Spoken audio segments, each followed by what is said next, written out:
Chapter 2, Understanding the Feelings of Children. Hungry? I asked Jack after school the next day. Starving. Your house or mine? No question. Didn't you look at the calendar? It's the fourth Monday of the month. I smacked my forehead. My mom was so sly she hadn't said a thing that morning. On the fourth Monday of every month, Mom and her friend, Mrs. Pierce, drove an hour east to the Lansing Garibaldi's import-export store to stock up on essentials like meatless meatballs, navy bean hummus, and spinach kale dip. It's probably obvious from that list that Mom and Mrs. Pierce are health nuts. After years of lobbying, Magda and I got one more item onto the essentials list, cookie butter, which, if you've never heard of it, means you live in a one-horse town like Grand River with no Garibaldis. Eating cookie butter is like mainlining a gingerbread house. They take a million ginger snaps and grind them into a paste. What a brilliant and efficient way to get more of my favorite food group, dessert. Hi, sweeties. Mom kissed the top of my head, then Jack's.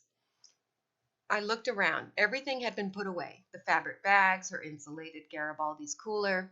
Cool as a cucumber, she said. You too hungry? I could make you a smoothie. Jack looked at me and shrugged. You hungry? I could hear his stomach growling. Nah, you? Not really.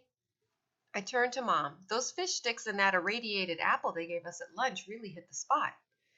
I would have been happy to pack you a lunch, Cassidy, but you said you'd rather take your chances with the slop they serve at school. Jack and I just stared at my mom without blinking. That's a direct quote. We didn't respond because, without even agreeing to it beforehand, we'd become iridium.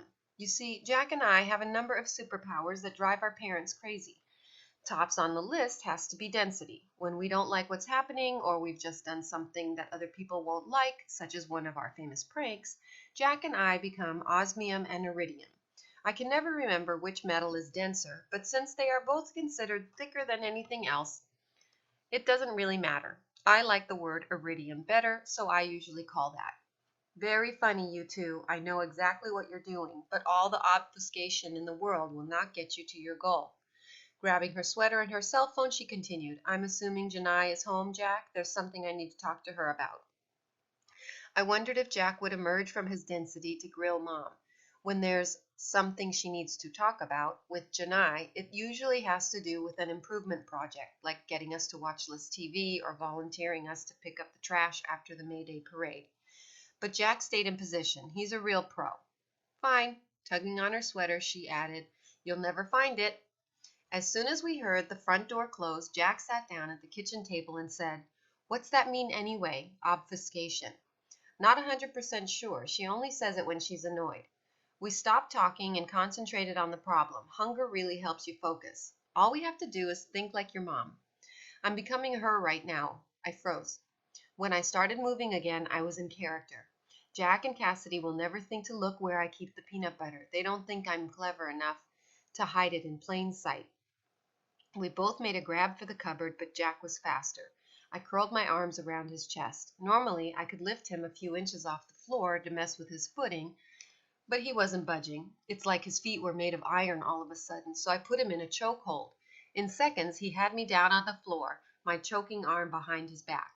No more wrestling in the kitchen, remember? Your mom's soap dish?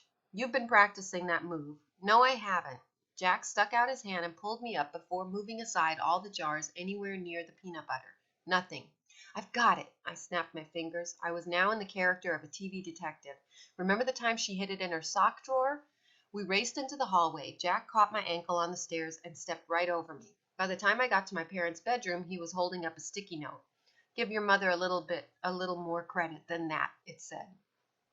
Jumping onto my parents' bed, Jack lay back and crossed his ankles and his arms in his best thinking position. Maybe we should channel the cookie butter. I lay down next to him and did the double cross too. We could generate some good electricity between our two brains that way. For a whole minute, Cassidy Corcoran and Jack Taylor were completely still and silent, which might have been the first time in recorded history. It's also what helped us crack the case. Did I hear Magda's door close? I asked Jack. You mean the same Magda who programs her phone to alert her to her mom's Garibaldi runs? Holding our breath, we spider-crawled down the hall. She's opening a package of crackers, Jack said, his ear to the door. Despite the sign on the door that warned, noxious fumes present, do not enter, Do not enter unless dressed in a full hazmat suit and a riot mask. We burst in anyway. Magda Corcoran, I am arresting you on suspicion of stealing the cookie butter and eating it in your room. Officer Taylor, where are the handcuffs? Obviously, I'm eating in my room, but I didn't steal the cookie butter. Magda held up the disgusting jar of soy nut butter that Mom tried to sneak by us during her most recent evil campaign to get us to eat health food. Jack rubbed his chin, TV detective style. Something's not adding up here.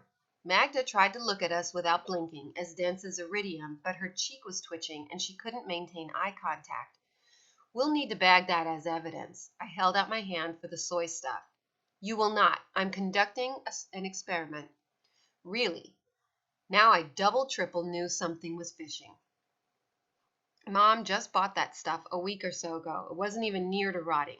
And what kind of an experiment would that be, Professor Corcoran? I glanced over at Jack, who nodded to show he understood my plan. I'd distract, he'd swipe the jar. It's an expression about... Magda tried to pinch the rim. It's an experiment about...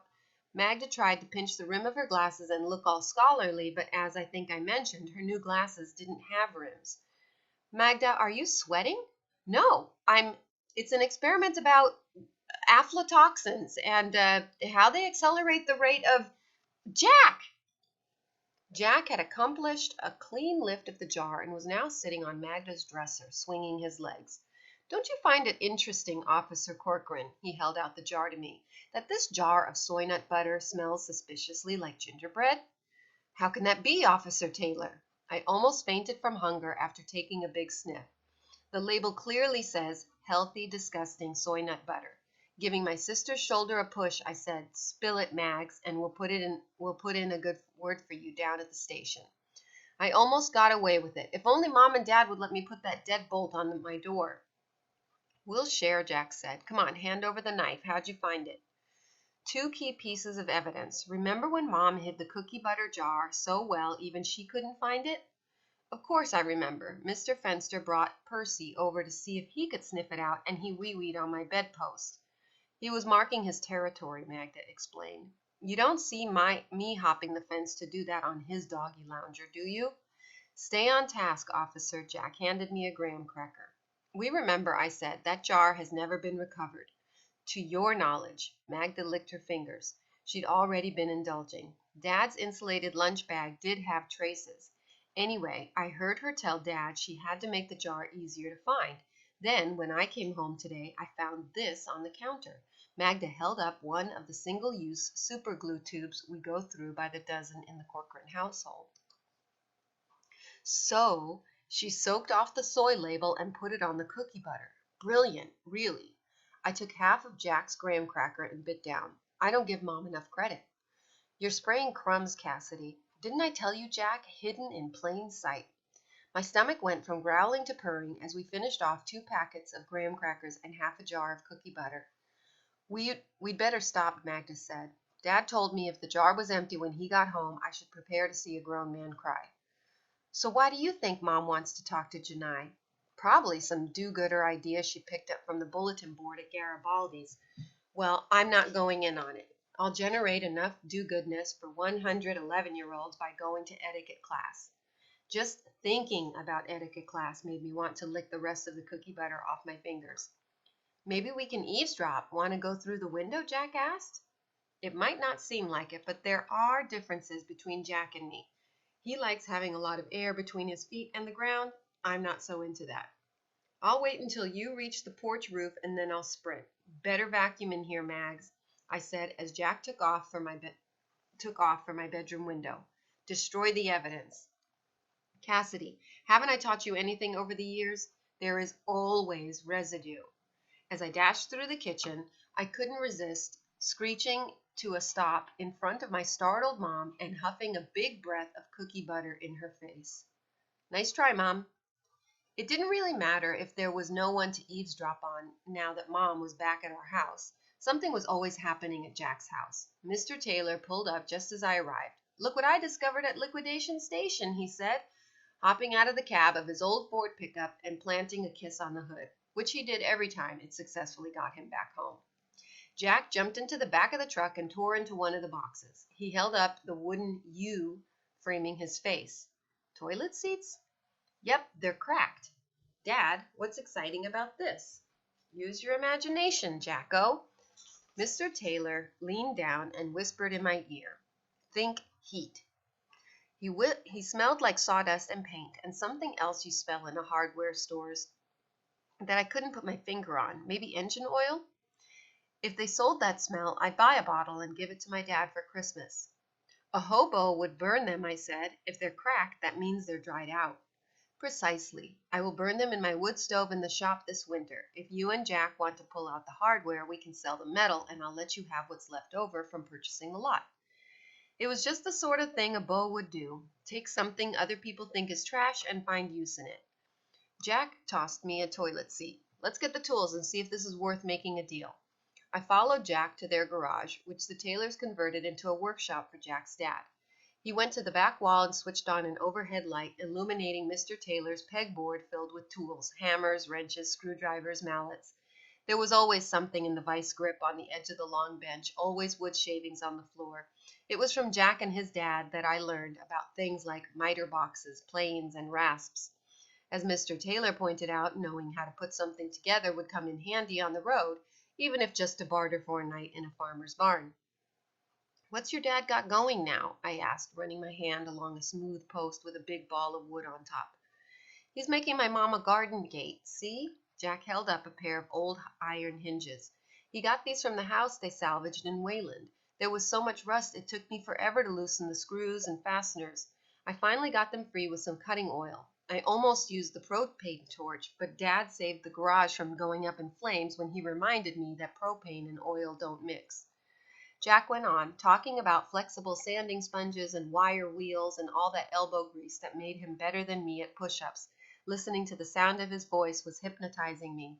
I wanted to lie down in the sawdust and fall asleep. If it wasn't for the stupid fly that had to bumble right into a spider web. Jack, get him out, I shouted, pointing at the fly while keeping my eyes covered, which did not block out the pathetic buzzing. But it's not fair, Cassidy. That'd be like swiping the spider's dinner. I know. I can't watch it struggle. Ugh. I jumped off the bench and wrapped my arms around my head. There was nothing wrong with it, I told myself. Flies are supposed to be spider food. Please, Jack, do something. Jack grabbed needle-nose pliers and snagged one of the dead flies on the windowsill. Here, I'll give him a couple in case they're a little dry. After he finished with the dead ones, he took the one that was still alive and pulled it off by nipping the web strings with his pliers. It wiggled around on its back. I stood on the workbench and traced my finger around some routers and a hacksaw, something Mr. Taylor taught me to do after he saw me freak out over a desperate earwig. By the time you finish tracing, you'll be back to your old self. It's what I do after work when the interns we hire at the plant mess up the machinery. Now that the fly was safe, I felt better. You okay, Cass? I gotta get a handle on this. You will, don't worry. Jack patted me on the shoulder. Seriously, Jack. I am serious. Why don't you start over? Trace the drill bits this time. End of chapter 2.